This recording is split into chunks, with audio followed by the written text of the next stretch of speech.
আসসালামু আলাইকুম। সকলেই কেমন আছেন? আলহামদুলিল্লাহ সকলেই ভালো আছেন, সুস্থ আছেন। আজকে একটা দারুণ ভর্তা শেয়ার করব। সেটি হচ্ছে গিমে শাক আলু দিয়ে ভর্তা।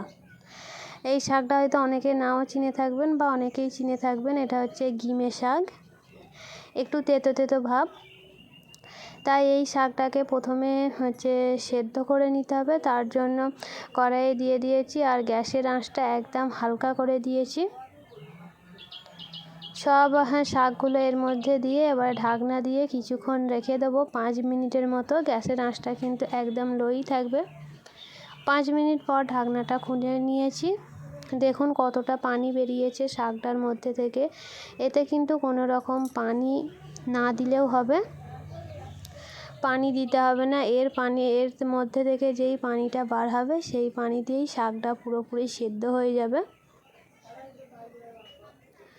আবার ভালো করে ঢাকনা দিয়ে ছিলাম। দেখতেই পাচ্ছেন শাকটা কমে কতটা একদম একটুখানি হয়ে গিয়েছে।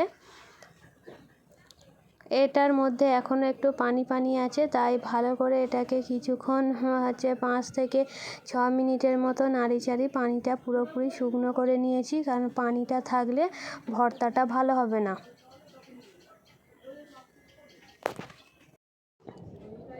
শাকটা পুরোপুরি পানিটা শুকনো করে নেওয়ার পরে শাকটায় দেখতে পাচ্ছেন কিছু প্রথমে পরিষ্কার করে বেছে নিয়েছিলাম, এর শিরগুলো ফেলে দিয়েছিলাম। সেদ্ধ করার পর এখনও কিছুটা শির রয়ে গিয়েছে, তাই এগুলো পরিষ্কার করে একদম ফেলে দেবো, যাতে শুধু পাতাটাই থাকে। শাকটা শুধু ভর্তা করলে তেতো লাগবে, তাই এর সঙ্গে দিয়ে দেবো দুটো বড় সাইজের সেদ্ধ আলুটা দিলে শাকটা যে তেতো তেতো সেটা ততটা লাগবে না, আর খেতেও ভালো লাগবে।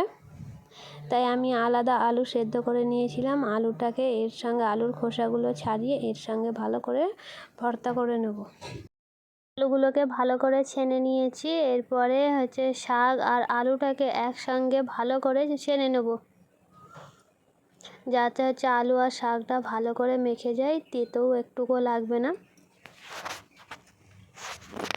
এখানে আলুর পরিমাণটা বেশি নিতে হবে আর শাকের পরিমাণটা কম নিতে হবে। সব শাকটা দিলে একটু তেতোটা বেশি হয়ে যাবে, তাই আমি শাকটা কিছুটা তুলে রেখেছিলাম। আর অর্ধেক শাকটা নিয়ে এখানে আলুটা আর শাকটাকে একসঙ্গে ভর্তা করে নেব। আলু আর শাকটাকে একসঙ্গে ভালো করে ছেনে নেওয়ার পর এতে দিয়ে দিচ্ছি কাঁচা পেঁয়াজ আর দিয়ে দিচ্ছি 3 থেকে 4টে লঙ্কা কুচি। লঙ্কাকে ছোট ছোট করে কেটে দিয়ে দিচ্ছি। এটা কিন্তু শাক আর আলুটা কাঁচা পেঁয়াজ দিয়েই ভর্তাটা করলে ভালো লাগবে, তাই এখানে আমি ভাজা পেঁয়াজ ব্যবহার করিনি, কাঁচা পেঁয়াজই দিয়ে দিলাম। কাঁচা পেঁয়াজ দিয়ে খুব ভালো করে ছেনে নেওয়ার পর এতে যতটা ভর্তা সেই পরিমাণ দিয়ে দেবো লবণ, যেমন 1/2 টেবিল চামচ এখানে লবণ দিয়ে দেবো।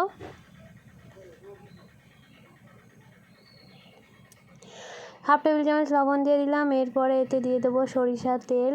একটু সরিষার তেলটা বেশিই দেবো, যাতে একটু স্বাদটা আরও সুন্দর হয়। তাই সরিষার তেলটা দেওয়ার পর এটাকে খুব ভালো করে সব একসঙ্গে মাখিয়ে নেব। এই গরমে কিন্তু এই রকম ভর্তা হলে গরম গরম ভাত খুব ভালো করেই খাওয়া যাবে মজা করে, আর এটা খুব শরীরের পক্ষেও উপকার।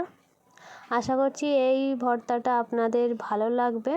যদি ভালো লেগে থাকে তাহলে একটা লাইক দিয়ে দেবেন, আর প্লিজ চ্যানেলটাকে সাবস্ক্রাইব করে পাশে থাকবেন। দেখুন একবার ভর্তাটা কত সুন্দর হয়েছে। কমেন্ট বক্সে জানাবেন যে আপনাদের কেমন লাগলো।